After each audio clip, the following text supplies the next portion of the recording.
అయిపోయే రాజకీయాలకు Raghurama good bye. YCP rebel MP Raghurama Krishnam Raju రాజకీయాలకు గుడ్ బై చెప్పబోతున్నారా అంటే అవుననే అంటున్నాయి రాజకీయ వర్గాలు. తాజాగా ఆయన ఓ వీడియోలో మాట్లాడుతూ తనకు ఏ రాజకీయ పార్టీ మద్దతు లేదని తెలిపారు. నాకు రాజకీయ పార్టీల అండ లేదని, అది ఈపాటికే మీకు అర్థమై ఉంటుందని రఘురామ చెప్పుకొచ్చారు. నేను ఏ పార్టీలో సభ్యుడను కాను కాబట్టి నాకు ఏ రాజకీయ పార్టీ మద్దతు ఇవ్వలేదని ఆయన పేర్కొన్నారు. చంద్రబాబు లాంటి గొప్ప వ్యక్తి సీఎం కావాలని నేను పోరాటాలు చేశానని, అంతేకాని పదవుల కోసం తాను ఏనాడు ఆరాటపడింది లేదని రఘురామ చెప్పారు.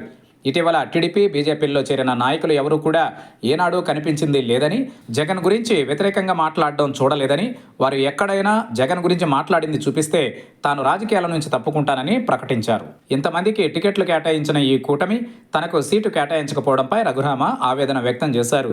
జగన్పై నేను చేసిన పోరాటాలే నాకు శాపంగా మారాయని ఆయన వ్యాఖ్యానించారు. ఎటువంటి లాభాపేక్ష లేకుండా చంద్రబాబు సీఎం కావాలని కోరుకున్నానని, కానీ నాకే ఎటువంటి న్యాయం జరగలేదంటూ రఘురామ వాపోయారు. చంద్రబాబును జగన్ ముసలోడు అంటూ సంబోధించడాన్ని ఆయన తప్పుపట్టారు. ఇదిలా ఉంటే రఘురామకృష్ణంరాజు రాజకీయాల నుంచి తప్పుకోబోతున్నట్లు సమాచారం అందుతోంది. టీడీపీ అనుకూల మీడియాలో సైతం రఘురామకృష్ణంరాజు రాజకీయాలకు గుడ్ బై చెప్పబోతున్నారంటూ వార్తలు వెలిశాయి.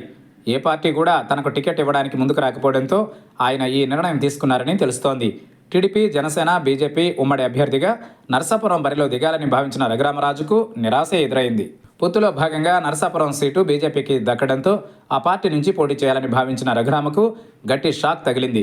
నరసాపురం అభ్యర్థిగా మరో వ్యక్తిని ఎంపిక చేయడంతో రఘురామకు మొండి చేయి ఎదురైంది. దీంతో టీడీపీలో చేరి ఎమ్మెల్యే సీటు సాధిద్దామని ఆయన చేసిన ప్రయత్నాలు ఏవీ కూడా ఫలించలేదని తెలుస్తోంది. అన్ని రాజకీయ పార్టీలు రఘురామకు టికెట్ నిరాకరించడంతో ఆయన రాజకీయాల నుంచి తప్పుకోవాలని భావిస్తున్నారు. దీనిపై త్వరలోనే క్లారిటీ వచ్చే అవకాశం కనిపిస్తోంది.